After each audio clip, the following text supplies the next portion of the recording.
Ladies and gentlemen, welcome back to the channel, and today a very interesting addition was made to Black Ops 4. So Treyarch keeps saying that they are listening to the community and that they're making changes to the game based on community feedback, and one such change last week was the addition of the contract system across multiplayer, blackout, zombies, and even league play. I've personally been doing these contracts every day, and I find them to be quite enjoyable, and my earn rate when it comes to the black market reserves has nearly quadrupled ever since that update.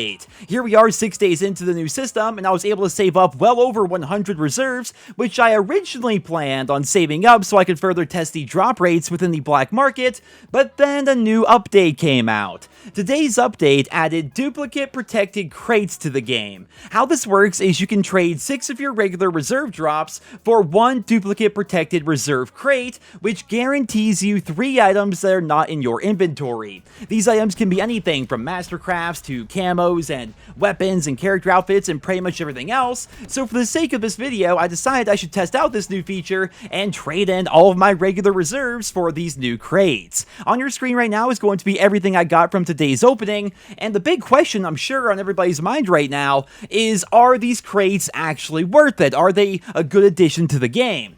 Well, initially, my reaction was pretty positive, and the community reaction seemed to be pretty positive as well, because mathematically speaking, 6 regular reserve drops are only guaranteed to give you 2 new items, whereas these new crates are guaranteed to give you 3 new items. Well, the truth about these new crates is it really does come down to your personal situation and your personal luck, because while it seems good on paper that you're guaranteed more items that you don't own, you can in fact lose out on a lot of other potential items when you're trading in 6 reserve cases for only 3 pieces of loot. You're essentially cutting your reserve earn rate in half. Every reserve case you earn is now essentially worth half of a reserve case before this update, but in exchange for that, you are guaranteed items that you don't own, whereas before it was a complete roll of the dice. Back in March, I did a little experiment by saving up 100 total reserve cases, and I documented the results. I'll put a link to the video down there in the description if you guys want to check it out for yourselves, but here are going to be the results from that test.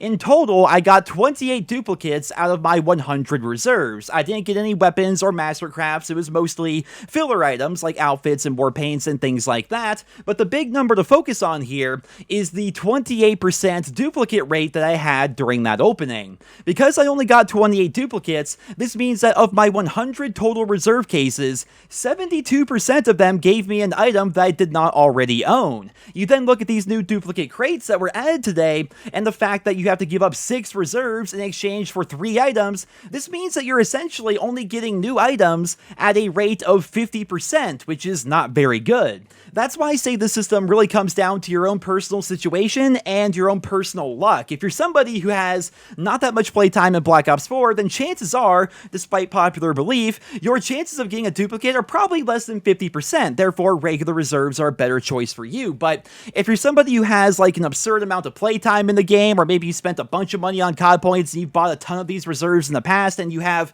most of what the game has to offer, then you're much better off going with these duplicate protected crates. It really changes on a person-by-person basis, and for me personally, I have about 16 days of playtime across Blackout, multiplayer, and zombies. I'm Prestige Master, I've done Dark Matter, I've done every single challenge in the multiplayer. I'm somebody who's played the game quite a bit compared to the average COD fan out there. Chances are the majority of you guys have less playtime than me by the very nature that I'm a YouTuber and I play a lot of COD. This is kind of what I do, so chances are for the vast majority of the community out there, you're probably better off opening reserves the old-fashioned way and not trading them in for these duplicate protected crates. But again, that's just for my very limited testing. I'm only one person, it's a very small sample size, but I figured I should make this video regardless because I see so many people praising this new system, when in reality, I think this system, just based on my testing so far, I think it may only benefit a very small percentage of the community. The people that play the game an absurd amount, the people that have spent a lot of money on COD points and reserves in the past, those are the people who are going to benefit from this the most, whereas the average Call of Duty fan that doesn't buy reserves and things like that, chances are you're better off opening your reserves the old-fashioned way. But I would love to see more people do tests on this. I would love to see other people save up 100 reserve cases and track every item that they get, because I know that the kind of running joke here in the community is that every time you open up a reserve, you get a duplicate sticker, right? right? But in reality, if you actually track your items and see what you have, chances are you have a duplicate earn rate of less than 50%, and if that is the case, you're better off opening your reserves the way you always have here in Black Ops 4. But ladies and gentlemen, that's all I have for you guys here in this video. I hope that we get more details about this system in the coming days. I'm hoping more people track their reserve openings. I'm hoping to hear about other people's drop rates, and if you guys have any information to share, please leave it down there in the comments. But for right now, that's all I have for you guys here in this video. I hope you enjoyed it. If you did, please drop me a rating, and stay tuned for tomorrow's video, because another very interesting update is going to be coming to Black Ops 4 on all platforms. But until then, thank you guys so much for listening, and I hope you guys all have a wonderful day.